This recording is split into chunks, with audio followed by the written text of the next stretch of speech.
বল। Hello, এটা আমার মায়ের বিরিয়ানি পছন্দ হয়ে গেল। তারপরে আমরা এখানে গেছিলাম, এসেছিলাম। হ্যাঁ এখানে আমরা বিরিয়ানি খাচ্ছিলাম। আম্মা একটা ডাক্তার দিয়ে গেল। আমরা আগে ঢুকে নিলাম। তারপরে আমরা বিরিয়ানি করতে করতে খাচ্ছি। এখন আমরা ভিডিও করছি। এখন আমরা গল্প করছি। হাই। আর সবার কাছ থেকে মাটনের চর্বি নিয়ে খাচ্ছি নাকি? মাটনের চর্বি নিয়ে খাচ্ছি। Hey guys, welcome back to the channel. Welcome to another new vlog. আর এই vlog-এ তোমাদের সাথে শেয়ার করব আসানসোলেরই একটা 47 বছর পুরনো রেস্টুরেন্টের। আর এই আসানসোল মার্কেট কিন্তু 8টার মধ্যে অলমোস্ট ক্লোজ হয়ে যায়। তাই তোমরা চেষ্টা করো যদি মার্কেটে যেতে চাও তাহলে কিন্তু 8টার আগেই যাওয়ার জন্য। আমাদের যেহেতু প্ল্যান শুধু ডিনার করার ছিল তাই আমরা টাইম দেখিনি। আর আজকে যেই হোটেলটার কথা তোমাদের সাথে শেয়ার করব সেটা one of the most famous hotel in Asansol, royal hotel. এই হোটেলটা কিন্তু প্রায় 47 বছর পুরনো হোটেল। এখন রিসেন্টলি এটা মাল্টি কুজিন রেস্টুরেন্ট করে দিয়েছে, কিন্তু এটা mainly focused on Mughlai item.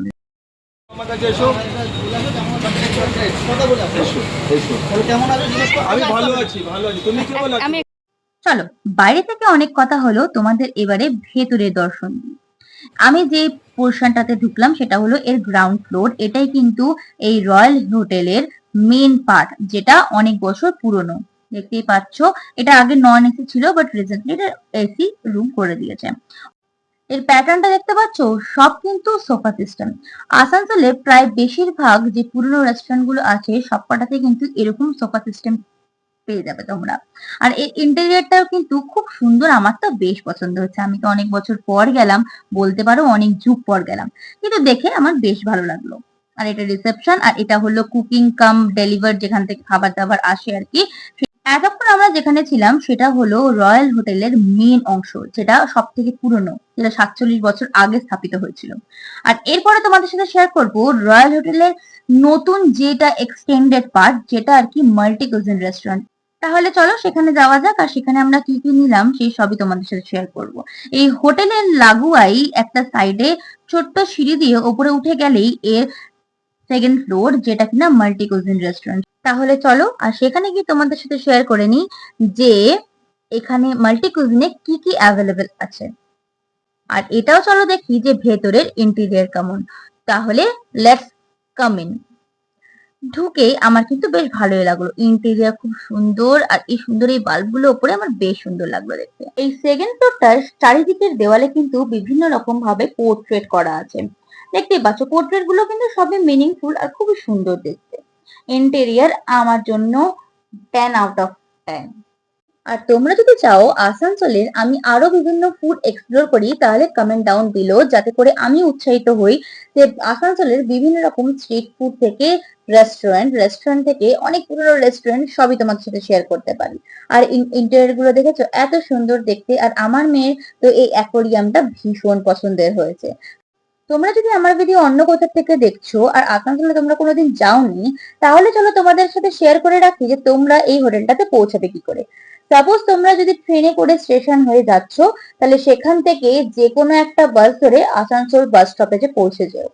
সেখান থেকে যে কাউকে যদি তোমরা জিজ্ঞেস করো দাদা আমরা রয়্যাল হোটেলে যাব, যে কেউ দেখিয়ে দেবে। কেন জানো তো?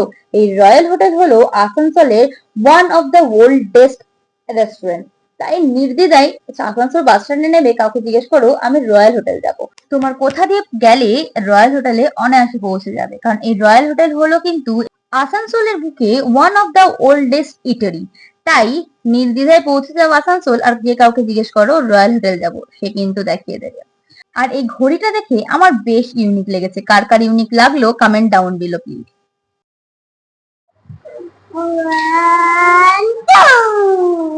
আমরা এখন আছি আসানসোলের রয়্যাল হোটেলে, ঠিক আছে। আর royal hotel known for biryani, তো আমরা বিরিয়ানি অর্ডার করেছি। বিরিয়ানি আসুক, বিরিয়ানি রিভিউ তোমাদের সাথে শেয়ার করবো। নো ডাউট রয়্যালের বিরিয়ানির নাম আছে, আমি কিন্তু অনেক বছর পর খাচ্ছি। আর আসুক, আসার পর তোমাদের কোয়ান্টিটি আর সেটার পুরো রিভিউ ফুল বৃত্তান্ত সবই তোমাদের সাথে শেয়ার করবো। আমাদের যেহেতু সেদিনকে বিরিয়ানি খাওয়ার ইচ্ছা ছিল, তাই আমরা একটা স্পেশাল মাটন বিরিয়ানি নিয়েছিলাম আর নিয়েছিলাম স্যালাড, যেটা কিন্তু বিরিয়ানিটা দেখতেই পাচ্ছ কোয়ান্টিটিটা, যেখানে ছিল 2টো মাটনের পিস, একটা ডিম আর একটা আলু। এটা যেহেতু এখন মাল্টি কুইজিন রেস্টুরেন্ট, সেহেতু এখানে কিন্তু তোমরা বিভিন্ন প্রকার চাইনিজ আইটেমও পেয়ে যাবে।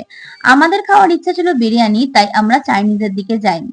Next time surely Chinese item কেমন খেতে হয় তোমাদের সাথে অবশ্যই শেয়ার করব। বাট এখন চলো বিরিয়ানিটা কেমন খেতে হয়েছে আর কেমন টেস্ট হয়েছে সেইটার রিভিউ তোমাদের সাথে শেয়ার করি। এখানে দেখতেই পাচ্ছ রাইসের কোয়ান্টিটি কিন্তু অনেকটাই, দুজনের জন্য এনাফ। আর এখানে মাটনের পিসটা আমার যেহেতু সলিড পিস পছন্দ না, কিন্তু ওনারা দিয়েছিল, বাট ভালো, মানে ঠিক আছে, নট সো জুসি আমি বলবো না, কিন্তু প্রপারলি মিটটা সেদ্ধ হয়েছিল। আর ডিম দেখতেই পাচ্ছ, বললামই, একটা ডিম, একটা আলু আর 2টো মাটনের পিস। আর দেখতেই পাচ্ছ কতটা রাইসের কোয়ান্টিটি, মানে আমাকে এক থালা দেওয়ার পরেও ছিল। আর নিয়েছিলাম চিকেন টিক্কা মশালা, যেটা কিন্তু ভালো ছিল, আর বিরিয়ানি দিয়ে খেতে কিন্তু বেশ লাগছিল। মাটনের পিসটা একদমই জুসি, একদম প্রপার জুসি ছিল আমি বলবো না, একটু ড্রাই ছিল। এমনিও না মাটন এক্সট্রা থাকলে ফট করে, আর যেহেতু ঘি এসব দেওয়া থাকে না, তাই খুব তাড়াতাড়ি শক্ত হয়ে যায়। আর এখানে দেখতে পাচ্ছ মাটনটা আমি যে ছিঁড়ছি, not so juicy but well and well cooked, আমার যেটা বেশ পছন্দ হয়েছে। আমরা স্পেশাল বিরিয়ানি অর্ডার করেছি, এখানে আমাদের স্পেশাল বিরিয়ানি চলে এসেছে।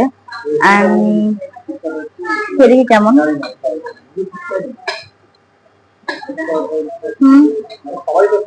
ভালো স্পাইসি, একটু হালকা spicy mutton, not so juicy but properly সেটাতে ঠিকই আছে। আলুটাও বেশ নরম। তো চলো আবার খেয়ে নিই, আবার তোমাদের সাথে দেখা হচ্ছে, দাদা। আর এই ব্লগটা এখনকার মতো এখানেই শেষ করছি, আবার নেক্সট ব্লগে দেখা হবে, ততক্ষণের জন্য টাটা। আর ভিডিওটা ভালো লেগে থাকলে অবশ্যই লাইক করে দিও and subscribe for more such videos. By.